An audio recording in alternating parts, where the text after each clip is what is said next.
Bueno, pues esperamos que ahí... So we hope that you have gotten your energy back. Let's start the second part of the Congress, and it's going to be started by Verónica Bello. She's a senior designer of Designit, and a Swedish company specialized in retail. She has worked, Verónica, joining design of spaces with design of services, and her leitmotif is to design and think for the client. Verónica Bello, you have the floor.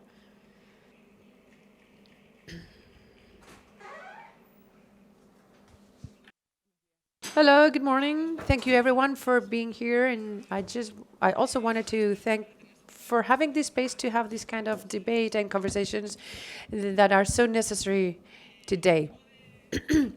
The objective of participating in this Congress, apart from talking to you all about behavioral science, is to give you our view of how we use the science of behavior to the design. And I wanted to start in order to reward you after a coffee break. Some might be still having coffee, but I wanted to show you the end of the presentation. I've got the sentence by Buckminster Fuller, an architect, a designer, and a visionary from the US, who starts to give us the tips. I don't know if you hear me correctly.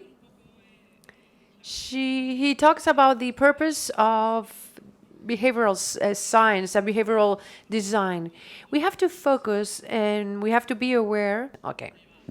Well, I was saying that I wanted to start my presentation with this sentence by Buckminster Fuller because it sets the purpose of behavioral science and how to use it.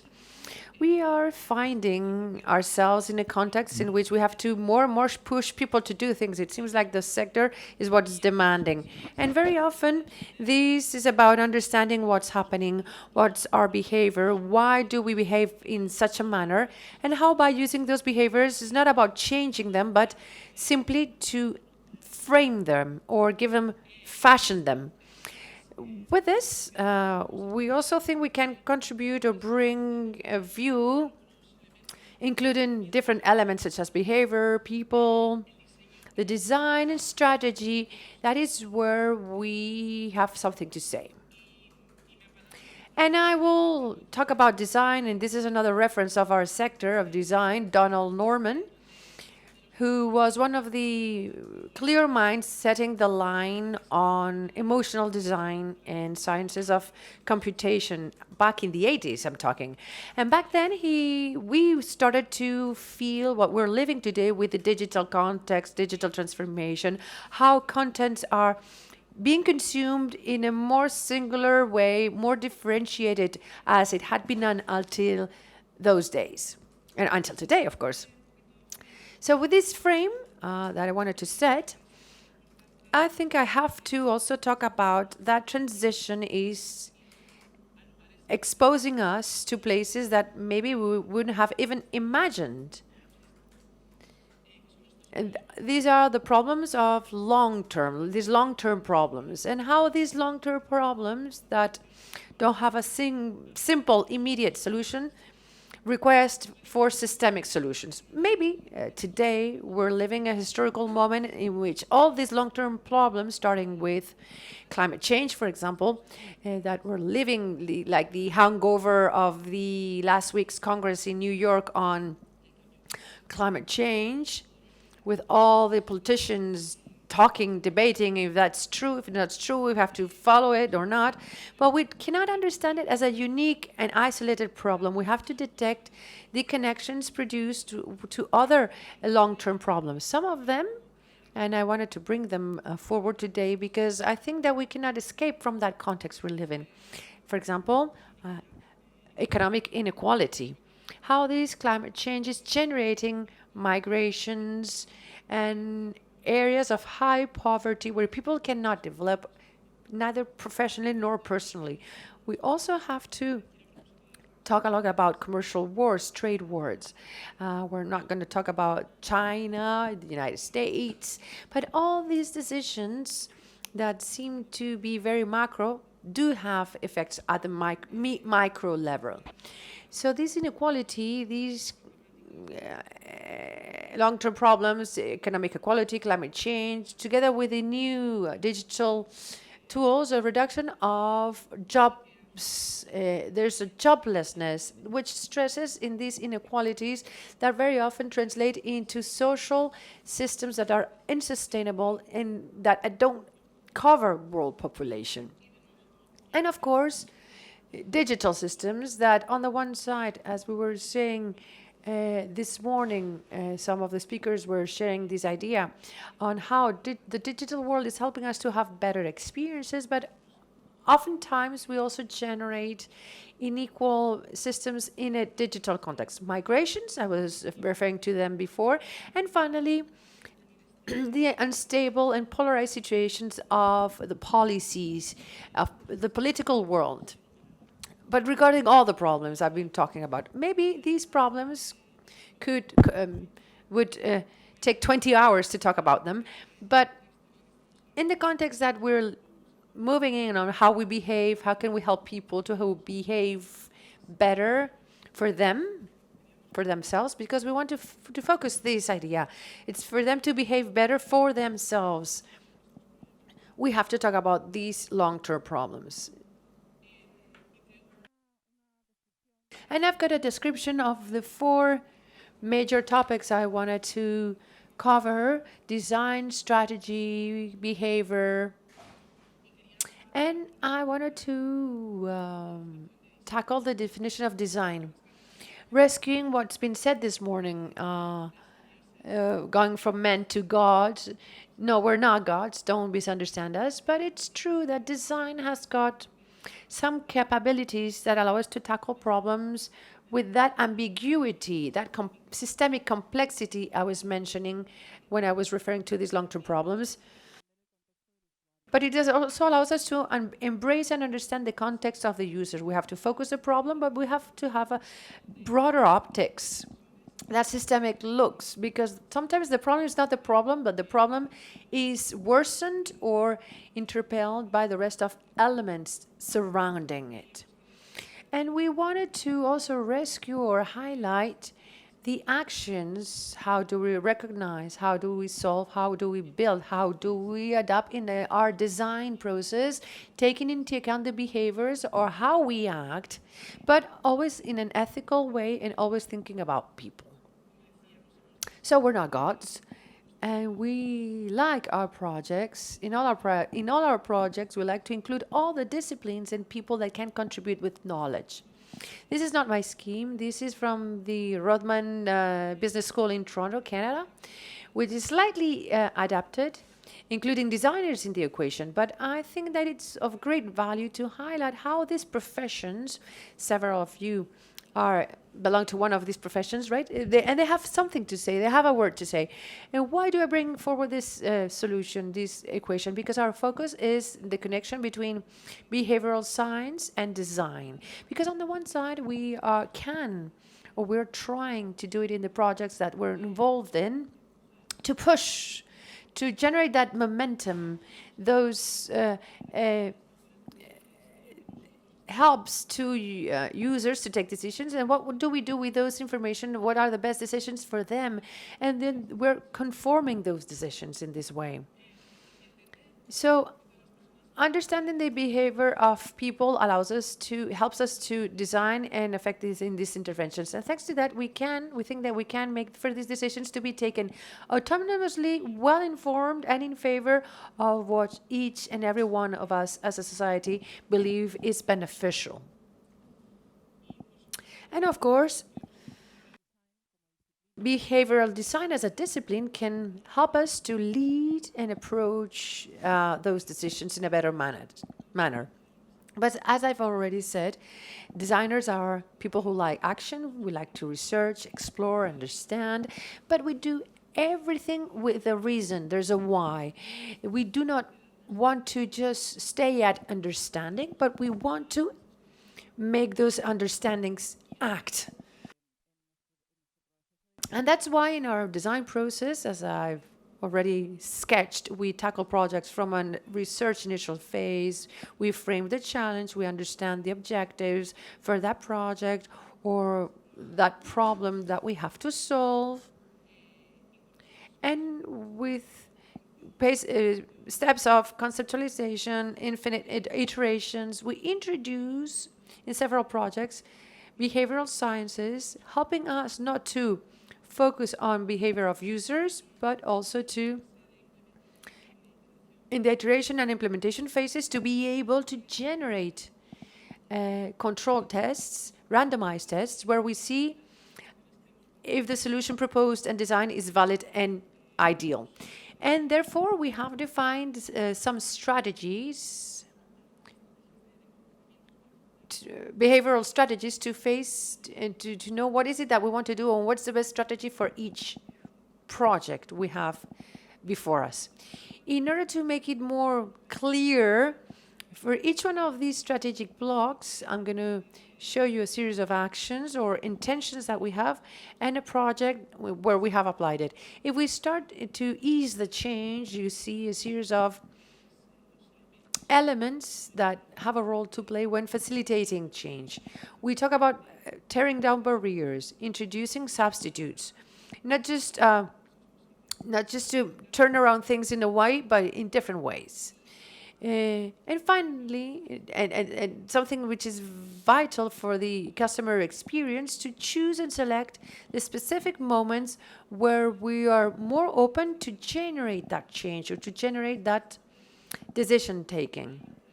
And that's why I wanted to bring forward a case for BBVA. It's a product / digital complex digital service, third parties funds, which is very interesting.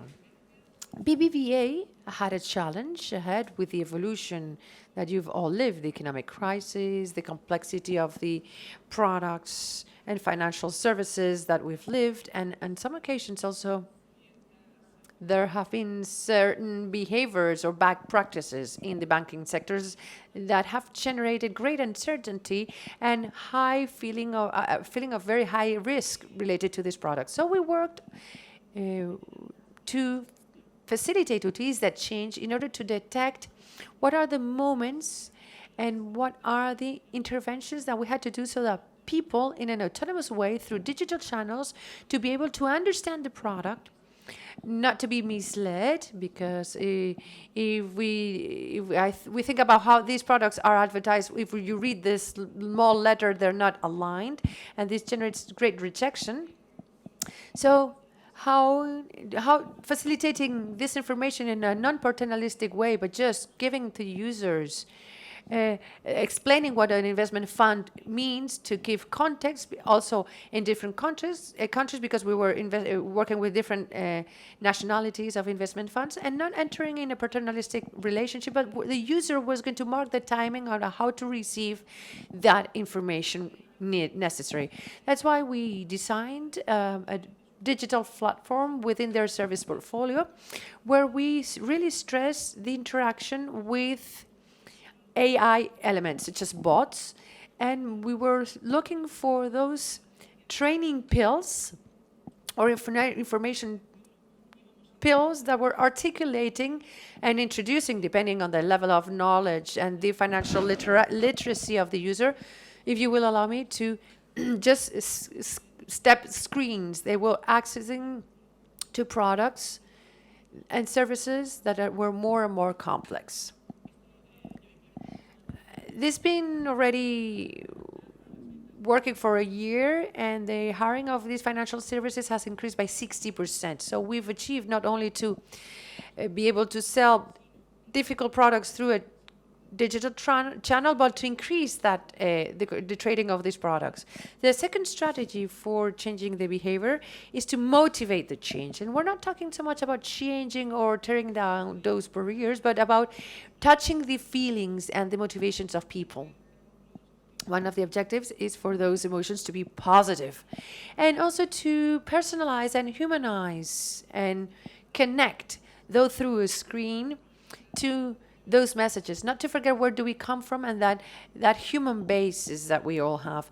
And of course, we have to have a good use of those cognitive biases and offering information depending on how we are. We're many of us and all different, right? In order to better explain this case, this block of our strategy, I wanted to present a project we did for Ferrovial, which is still under process. It's still being defined and implemented, but it's a project that the talent team where we worked from Ferrovial and ours, we explored the reasons for people to learn. It is a very positive context already, but it's a constant challenge we face every day to learn, to improve, to learn from the others, to learn from our environment. And Ferrovial has got a catalog, a very wide catalog of training, and maybe the supply didn't match the demand. That's why we work together to understand the reasons, the motivations of the employees at Ferrovial, and we concluded different elements of great value. One of them I will explain later on in the next blog, but it is the social key, how we behave in our group of peers, because that conditions us. And I wanted to highlight here the use of those biases, knowing that we're all different, but we have to be able to, with a training catalog, to offer different opportunities, different elements, satisfying the needs of training, the needs for growth, or the needs for further development or becoming more efficient, but to everyone, because everything that I've mentioned came out when we did that brainstorming with Ferrovial, and it's something very important to value and to have a clear assessment of our target and incentivate not only economically, which is the primary motivation that comes across in our mind, but there are other incentives such as that emotional salary in which people see the value of being part of a company such as Ferrovial thanks to these training they provide. Finally, and I've already talked about it, the third block of the strategy is socializing change. If we have broken down barriers, where we have been able to be motivated, we now have positive emotions, what do we generate? Well, it generates a social change and the recovery of the community, of the famous forum, and how one another can impact each other and generate behavioral changes. Apart from promoting norms and desirable behaviors, very often that reciprocity, I'm sure that you've lived when you go to the gym, when you ally with someone in order to encourage you to go to the gym. Well, this block of strategies is implemented in a project which is has just been released and we've been awarded. Please allow me to boast about our work in the Innovation by Design Awards. Which is called KEEP. It's a company which had 4 very clear objectives. One of them was to reposition or give a new meaning to savings in such a complex context as Mexico country is. In Mexico, there are high needs of economic and financial inclusion, one of the objectives we had to tackle. And all this had to happen in the digital world. And if we take another loop, we had to be able to keep the freedom and the autonomy of people. So I focus that capacity of deciding that we must all have. So we use that social context, that community context in Mexico, and through the companies that we're working with, we have 40 companies enrolled at KEEP, QIP, and we were proposing a savings invisible model in which these companies, to their companies, automatically, every month they would save a percentage of their wage. Apart from being an advantage in terms of talent attraction for the companies that have enrolled, that they have an impact in 20,000 people that are already saving with KEEP, that allows also to have a management, a free and autonomous follow-up. It's a money that is withdrawn, but it's not fully blocked. That is something that is really relevant. And talking about that community, we also wanted to focus on culture. How frustrated we can feel or anxious we can feel when we have to save. We know what's the norm, we know what's convenient, but we cannot do it. And in such a context, the Mexican culture, we realized that that layer of certain paternalism was going to help us to change behaviors, the behavior of people. And in order to finish, I've got 10 seconds left. I wanted to highlight, I said it since the beginning, but I want you to I want to be very clear. These interventions are small interventions. We like to call them smart, fine-tuned and adequate interventions. And these strategies can be very useful for these actions. And if I have to tell you how or what are the principles of these interventions, how they must be defined, they have to be transparent. We have to be clear on what we're doing and why we're doing it. They have to be as easy as possible. If we want to change something in ourselves, if you start to make it difficult, we're not going to do it. And finally, focusing the well-being of people.